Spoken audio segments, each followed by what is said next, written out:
church built?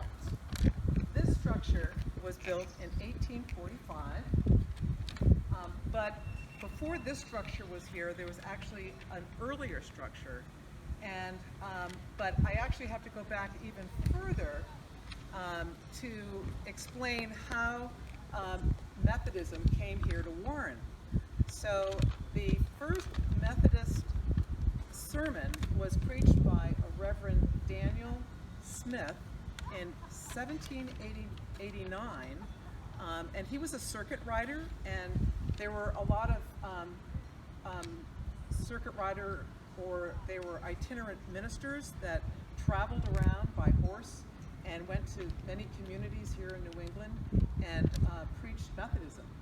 And he was the first who came to Warren, and the second was a Reverend Jesse Lee, and he was here around 1790. And all these sermons were actually preached in people's homes in and around Warren, and the congregation grew over the next 10, 15 years, and then it grew to such a point where they decided to build a church. And the first church was built in, I believe it was 1794. So that structure was either in the town common or here.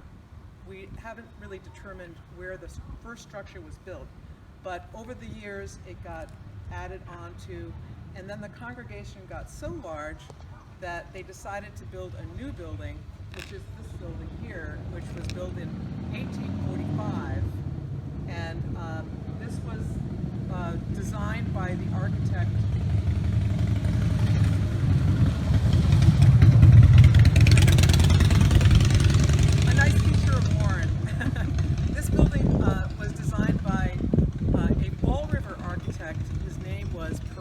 Mason, and the building was built by a Rhode Island firm called Ford and Mason, and it was finished in 1845, and it is, the style of the church is Greek Revival, and it has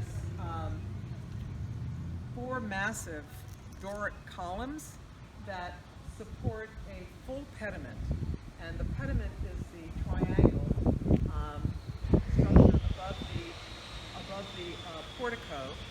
And as you can see, if you go further up, we have a 5-stage steeple. And I believe the height of our steeple is 60 feet above the roof. So it is, I believe, the tallest structure in the town of Warren. And it's quite beautiful. So it's a navigation road. Yeah. So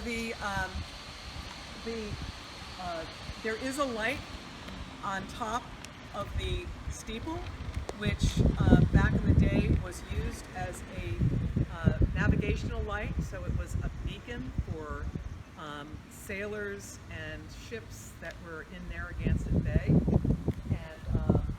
and also because of this was the first Methodist church in Rhode Island, and it's the second built in New England.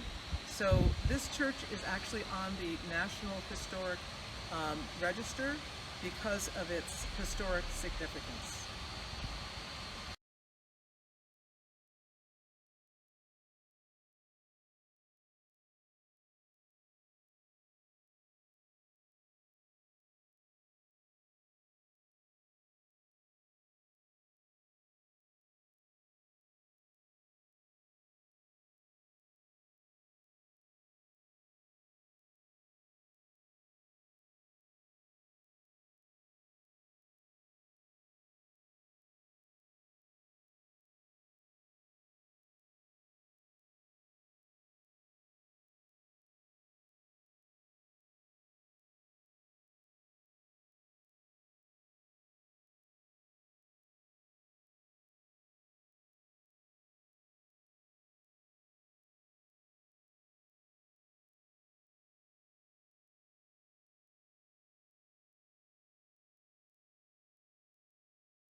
That's a really good question. I didn't hear it. How many pastors have served at this church? So I would think probably maybe 50 or 75. I mean, we've been a church. This building has been here since 1845, and before that, the first church was built in, I believe, 1784. So when you count, you know, we have had a lot of pastors maybe every 4 years or so. You can do the math. Can someone do the math? That's quite a few pastors.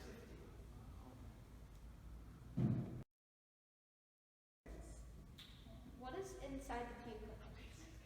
What is inside the pew cushions?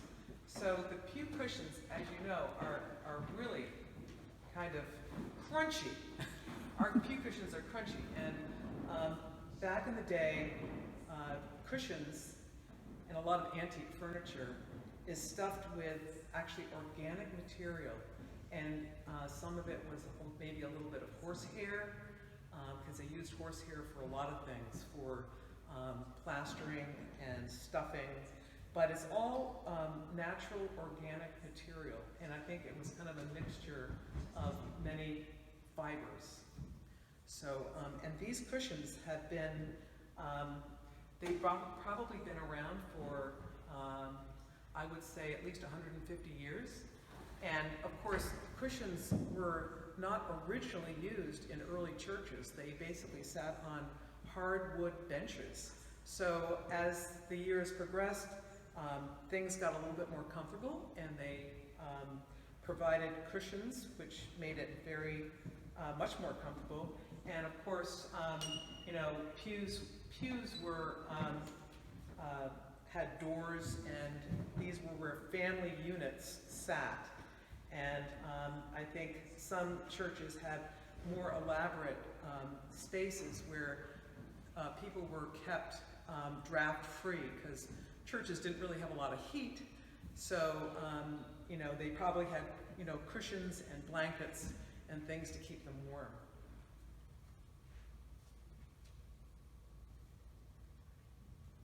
Do you have another question? Yeah. Do the organ pipes still work? The organ pipes are actually, those are not the organ pipes. The actual organ pipes that create sound are behind those fake pipes. And if you went up into that area and opened one of the doors, you could look in, and all across behind that panel are the organ pipes. And right now, I do believe that it used to work, but it needs a lot of repair work. And we would need someone to come in, and I think there aren't very many people around that fix old organs, but a lot of the organs, pipes have leather, and it really would take a lot of work. So I don't think they're working right now, but you could probably get some sound out of them, but it really would not be pleasing to the ear. But so right now we use an electric piano that creates an organ sound. But I remember as a child listening to the organ being played, and it was amazing. And my father used to play trombone. He used to play solo trombone with organ accompaniment, which was pretty amazing. But the organ is really, if it were repaired, it would be amazing. But right now, it's not working. What are the numbers on the pews? The numbers are on the pews, like this one says 96. So this refers to a family that actually paid for this pew. And this is where family that paid for pew 96 worship. So maybe you could add a little bit more to that, Marcia, about the numbers. I guess older churches, this was kind of, it was actually it was property. It was property of that family, and this was their pew to sit in, and of course you had to pay a fee for this pew. So that fee was recorded by that number, so they would keep track of your payment to sit in this pew. That's right. And there were differing amounts that you had to pay. And so I believe that the closer you were to the front, the higher you had to pay, and the less you had to pay as you sat in the back. So everyone would know, how much each one paid by where they sat. And everyone who had a pew sat in the same pew every Sunday.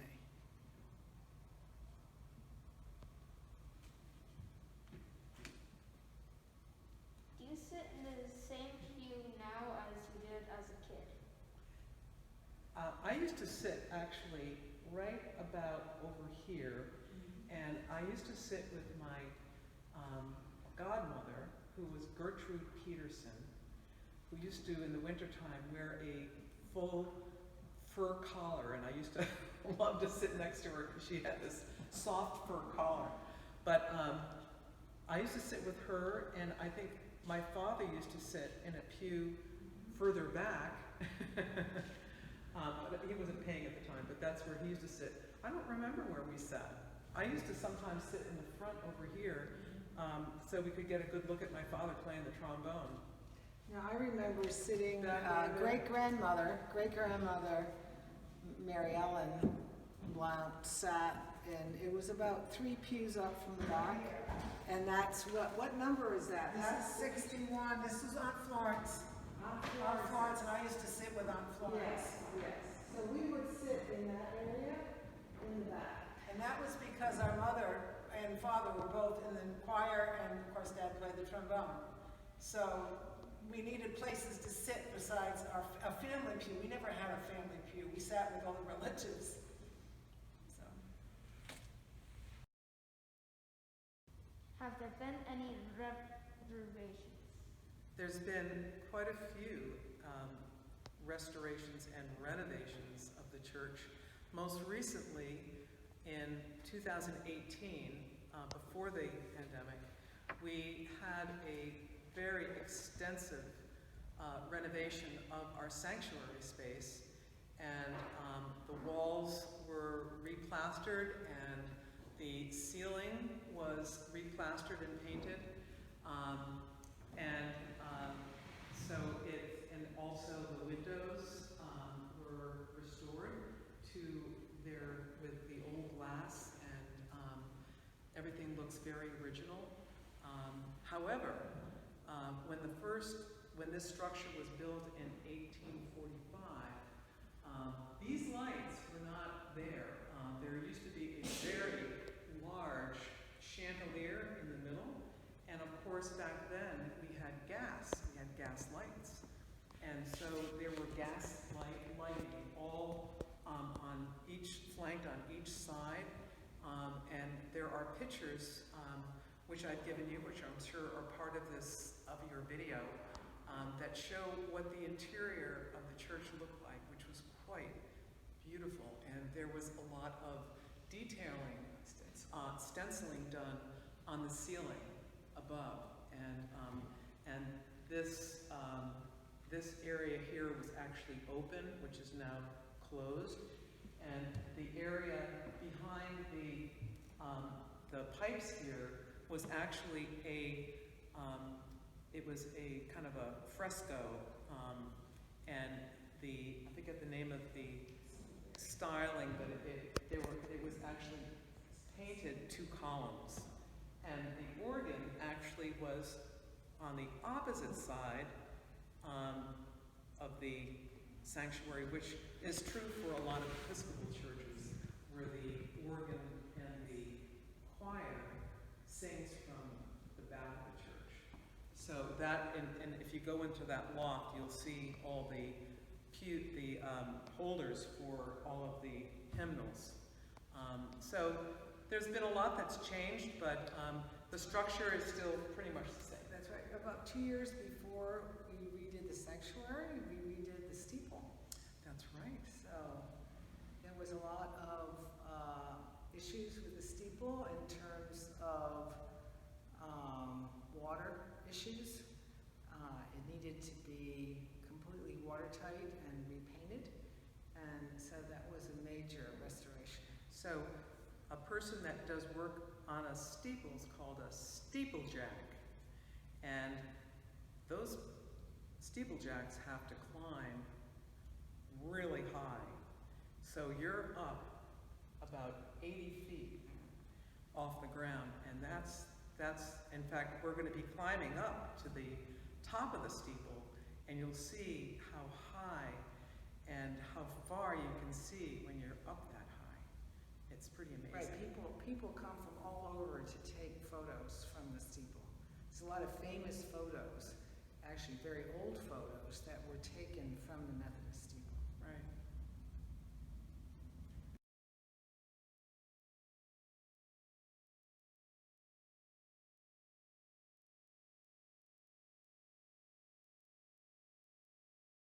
The level, the fourth level, there's one more level to go, but unfortunately we can't travel up to that level, but where the light is. And the light, which has been in the steeple for over a century, is a beacon, and it's a navigational light that's used by sailors and ships, or was used by sailors and ships back in the day. But it is, you can see it throughout Narragansett Bay because the steeple is very high.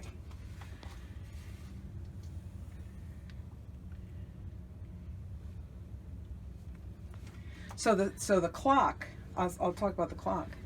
So the clock that is, there's a 4-face clock on the steeple, which actually was purchased by the town of Warren to serve as the town clock. And that was installed back when the building was built in 1845, and it was designed and installed by Brown and Sharp. And there's a similar clock in the State House in Newport, very similar to our clock. And apparently, the story has it that back in 1923, the clock started to lose time and accuracy. So they were thinking about changing the clock, but apparently someone came up and checked it out and found that all it needed was a bushing and a good cleaning, and everything went back to normal, and the clock kept its time.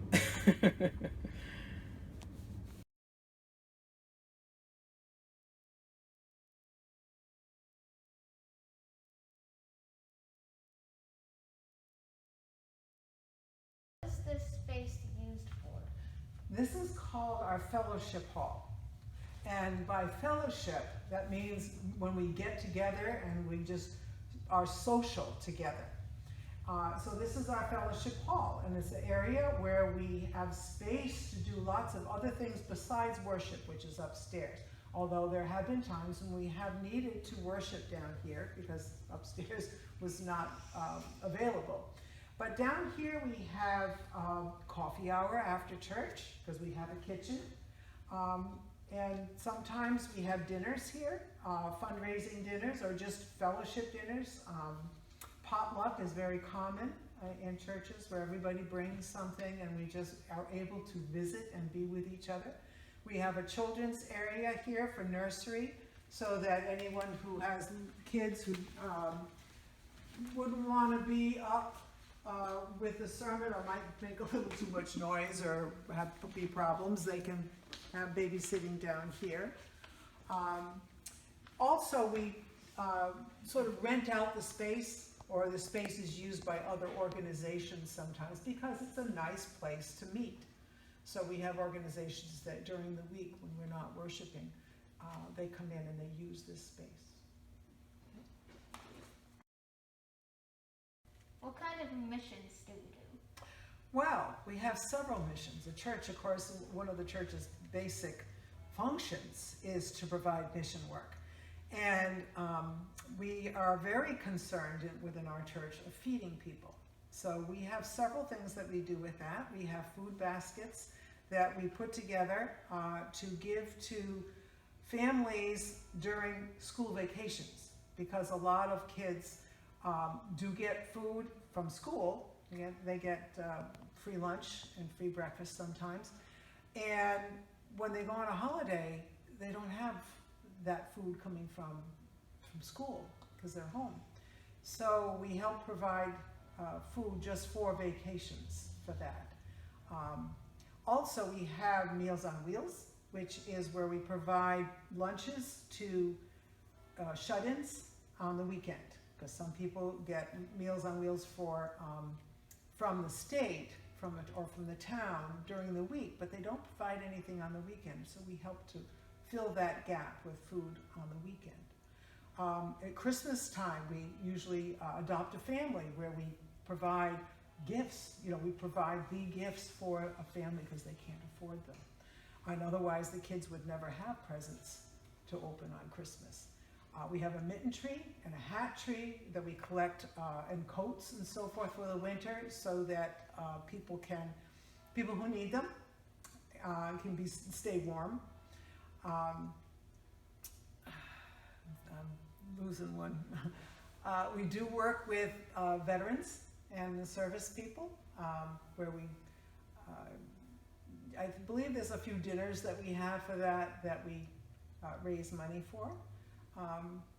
There's several different, whenever there's a need, or we see a need, then we usually provide that mission. Some of them are, I just mentioned the ones that we have long-term, but sometimes there are short-term missions that we also provide, raise funds for.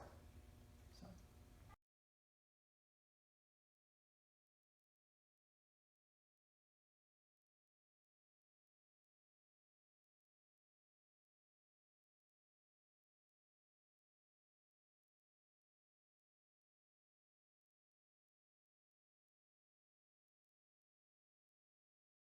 What do you like about being on the ministry team?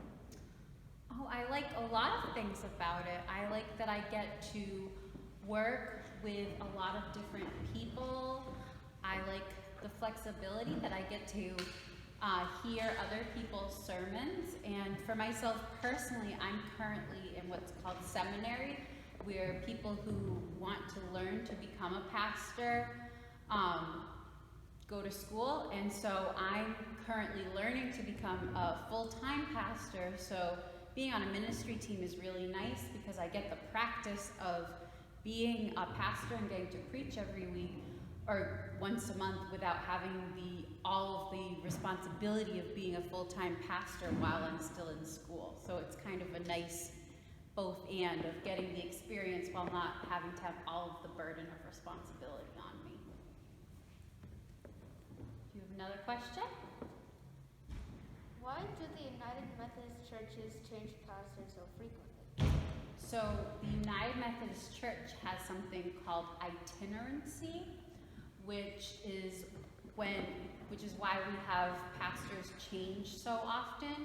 The idea is that our pastors are itinerant, meaning that they can change whenever. We do that so that for a lot of different reasons. The idea is so that a church doesn't become solely dependent on one pastor. You see some churches, they become really dependent on one pastor, and when that pastor, dies or moves away or something, those churches fall apart because their whole draw to that church was based around that pastor. And so we try to not have that happen. So instead, we have our pastors move around more so that the laity are the ones, the people of the congregation are the ones that actually run the church more, and that the pastor is just there more to be a helpful guiding figure rather than the person that is like the sole draw to the church. Another reason is also just so that churches can have new perspectives over time. You know, churches change and grow over time, and sometimes it's good to have a new voice come in or a new person to shake things up a little bit so that churches don't always have the same ideas or the same mindset for a really long period of time. If you have a new person come in, they come in with fresh ideas and new ways of thinking about things. So if you keep changing that up, it keeps the church constantly growing and constantly moving.